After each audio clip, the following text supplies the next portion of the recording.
news দিছপুৰৰ জনতা ভৱনৰ কৰ্মচাৰীক লৈ বিষয়াক লৈ এছপি জাৰি কৰিছে ৰাজ্য চৰকাৰে এতিয়াৰে পৰা জনতা ভৱনৰ বিষয়া কৰ্মচাৰী ময়মতালি নচলিব নিজৰ মতে কাৰ্যালয়ত আহিব নোৱাৰিব নিজৰ মতে কাৰ্যালয়ৰ পৰা যাব নোৱাৰিব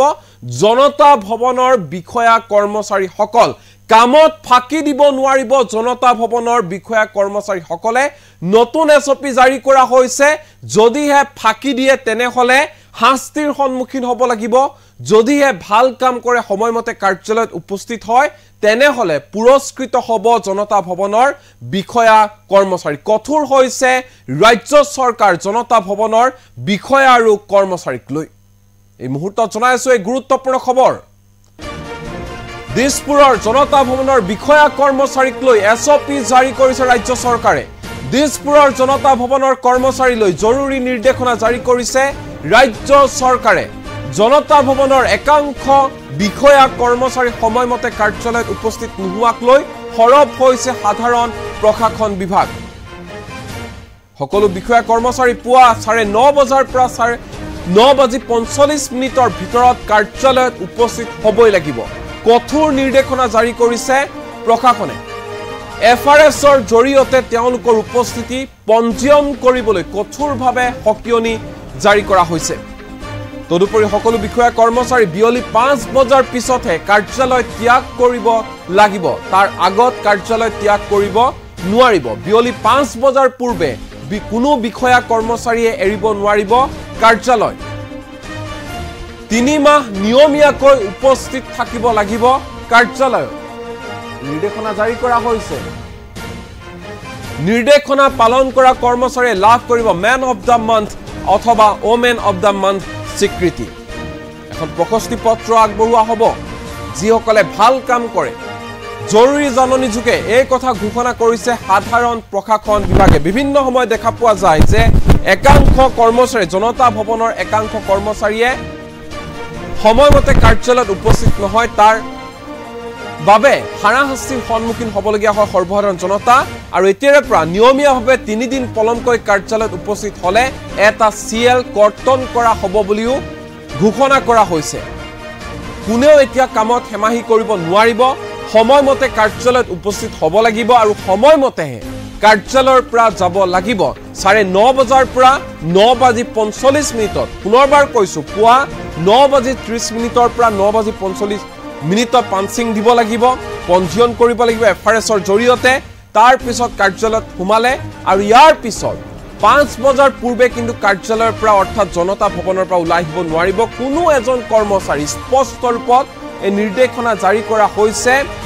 সাধাৰণ প্ৰশাসন বিভাগৰ ফালৰ পৰা জনতা ভৱনৰ একাংশ কৰ্মচাৰী নিজৰ ময়মতালিৰ মতে কাৰ্যালয়ত কেতিয়াবা উপস্থিত হয় কেতিয়াবা নহয় নিজৰ ময়মতালি মতে কাম কৰি থাকে সময়মতে উপস্থিত নহয় নিজৰ যেতিয়া মন যায় তেতিয়া কাৰ্যালয়ত উপস্থিত হয় আৰু এনেবোৰ যি অভিযোগ উত্থাপন হৈ আছিল তাৰ মাজতে এনে ধৰণে সাধাৰণ প্ৰশাসন বিভাগৰ পৰা কঠোৰ নিৰ্দেশনা জাৰি কৰা হৈছে স্পষ্ট ৰূপত কোৱা হৈছে জনতা ভৱনৰ দিছপুৰৰ জনতা ভৱনৰ কৰ্মচাৰীসকলক আপোনালোকে সময়মতে কাৰ্যালয়ত উপস্থিত হ'বই লাগিব আৰু নিজৰ মতে অফিসত উপস্থিত হ'ব নোৱাৰিব নিজৰ মতে অফিসৰ পৰা যাব নোৱাৰিব সম্পূৰ্ণ সময়মতে আপোনালোকে অফিসলৈ আহিব পাৰিব আৰু অফিসৰ পৰা যাব পাৰিব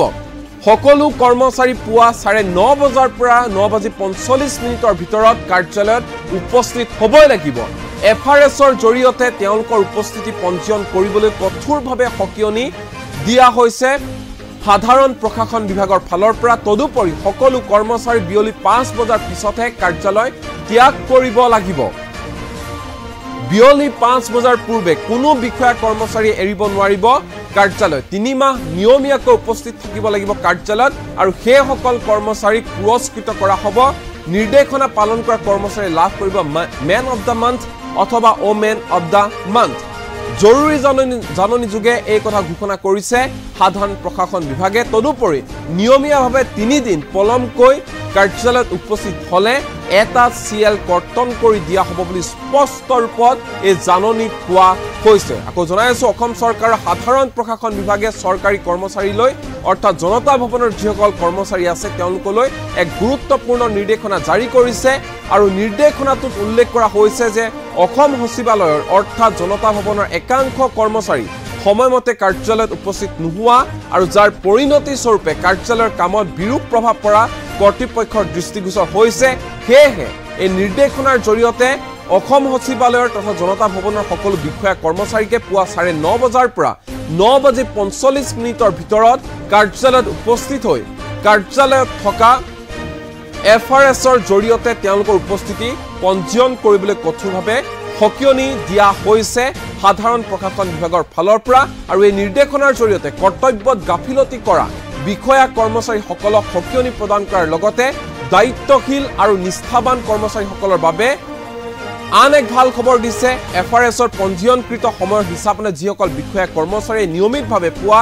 9:45 ভিতৰত কাৰ্যালয়ত উপস্থিত হয় আৰু বিয়লি 5 বজাৰ পিছত কাৰ্যালয় ত্যাগ কৰে তেওঁলোকক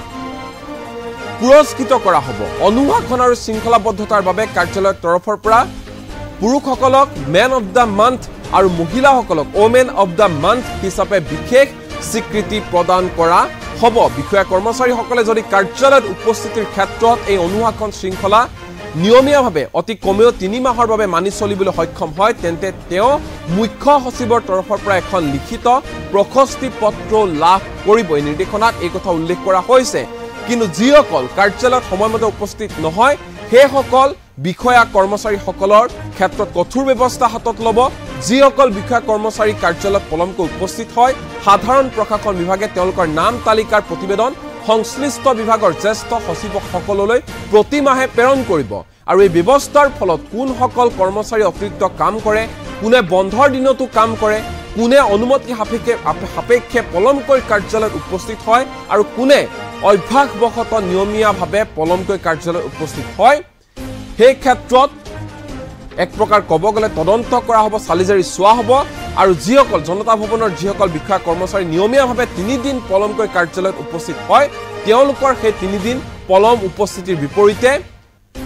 এদিনকৈ তেওঁলোকৰ কেজুৱেল লিভ অৰ্থাৎ CL কৰ্তন কৰা হ'ব এনেধৰণে কঠোৰ নিৰ্দেশনা জাৰি কৰা হৈছে যিসকল বিষয়া কৰ্মচাৰী নিয়মীয়াভাৱে পলমকৈ কাৰ্যালয়ত উপস্থিত হয় অথবা নিৰ্ধাৰিত সময়ৰ পূৰ্বে অনুমতিবিহীনভাৱে কাৰ্যালয় ত্যাগ কৰে তেওঁলোকৰ বিৰুদ্ধে কঠোৰ শাস্তিমূলক ব্যৱস্থা গ্ৰহণ কৰা হ'ব আৰু এই জাননীৰ জৰিয়তে জনতা ভৱনৰ সকলো বিষয়া কৰ্মচাৰীকে কাৰ্যালয়ৰ সময় তালিকা কঠোৰভাৱে মানি চলিবলৈ স্পষ্ট ৰূপত নিৰ্দেশনা জাৰি কৰিছে সাধাৰণ প্ৰশাসন বিভাগে